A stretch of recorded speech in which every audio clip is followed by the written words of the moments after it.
I was born in Seoul, South Korea. And for the first 8 months of my life, I lived here, an orphanage called Eastern Social Welfare. I was adopted and brought to America. And at the age of 30, I had the good fortune of returning back to Seoul for the first time in 29 years, 8 months and 20 days.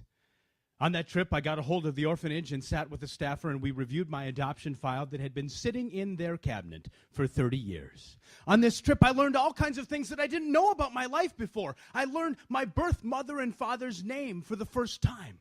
I learned their hobbies and their occupations.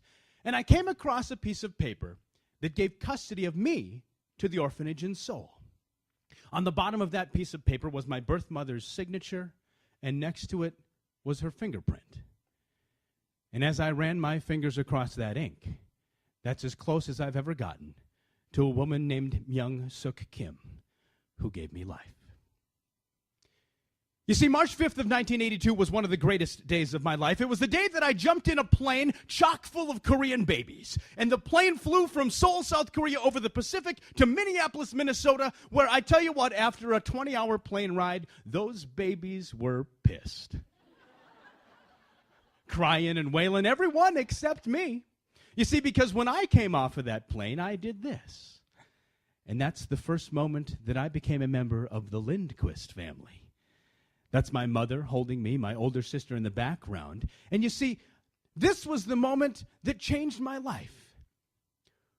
With a beginning like this in life, I said to myself, I can't live an ordinary life. I can't live an average life. I believe that my life is going to stand for something more. What is more? I call it passion. And I set out in my young life to live a life dedicated to finding my passion. When I was 18 years old and left that booming metropolis of Ortonville, Minnesota, I went up to Concordia College in Moorhead, and I began what I call the phase of my life as the road less traveled. Remember that old Robert Frost poem, "Two roads diverge in a yellow wood," and I took the one less traveled, and that has made all the difference.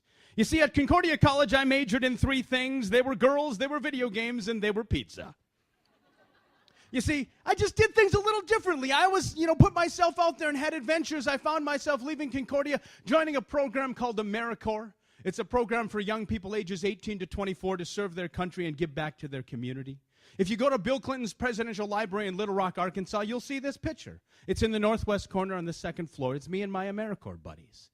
You see, in AmeriCorps, we did all kinds of wonderful things like build houses for Habitat for Humanity. We built trails for the National Park Service. We fought wildland fires. We tutored in inner-city schools. We even did disaster relief for the American Red Cross after tornadoes and floods. We were even at Ground Zero at the Pentagon in the days and weeks following 9/11. You see, we were just trying new things and putting ourselves out there, having new adventures. This sense of adventure led me to join the United States military and serve honorably in the United States Air Force, traveling to 22 countries and 39 states as we entertained our troops in the remote deployed locations, a lot like Bob Hope used to do, and a lot like they do today with shows like the USO.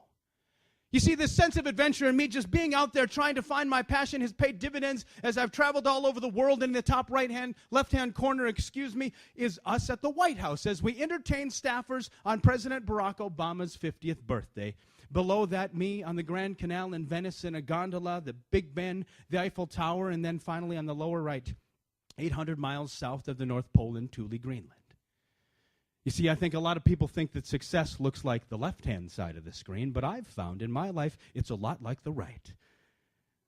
I've had 15 jobs in the last 14 years. Since I left high school, I have moved 20 times. You see, it was just this journey of the right-hand side of the screen where you're trying a bunch of new things. I think this is what life looks like. The world full of possibilities, and that's the big part of the pie. That's what's out there for you to see. There's a small part of the pie which is stuff that you've tried, and of that piece of the pie, there's a few things that you like. I found the things that I liked was living life with a microphone in my hand, speaking and singing and entertaining and bringing the gift of music to people. You see, because music has the power to transport you to a time and a place like almost nothing else. And that was my passion I found when I was 30 years old. And my friends, that's how I live my life today. You see, as a motivational speaker, I travel all over the country inspiring people to find their passion. In the bottom, you'll see me singing and entertaining. That's at Dodger Stadium in front of 50,000 fans a few weeks ago. The Twins versus the Yankees on Saturday, July 5th in front of 36,000 fans. And as our MC mentioned, just 4 days ago, I sang in front of 52,000 fans at the Minnesota Vikings home game on the 200th anniversary of the Star-Spangled Banner in front of 17 million fans on CBS Sports. You see, I believe that there is no passion to be found in settling for a life less than one you are capable of living. All I've done over my life, the course of my life, is just try a bunch of different stuff and put myself out there. I found a few things that I like, and then I found the things that I'm good at. I call that my strength zone. I ask myself if I'm passionate about those things, like, would I do it for free, and would I do it all day long?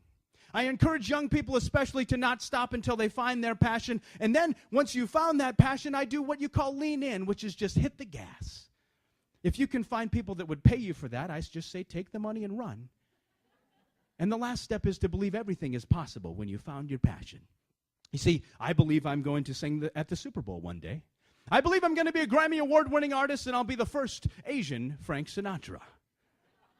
You see, my goal in life is to be the grandfather on the porch with the little kids gathered around me. And I tell you what, I never wanted to tell those young people, I wish I would have.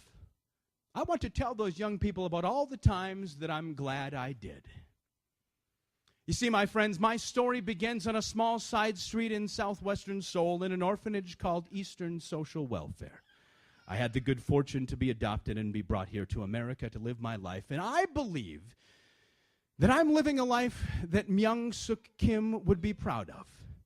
You see, because I'm a man who understands that to live your passionate life and give that to the world is the greatest gift that you can give the world.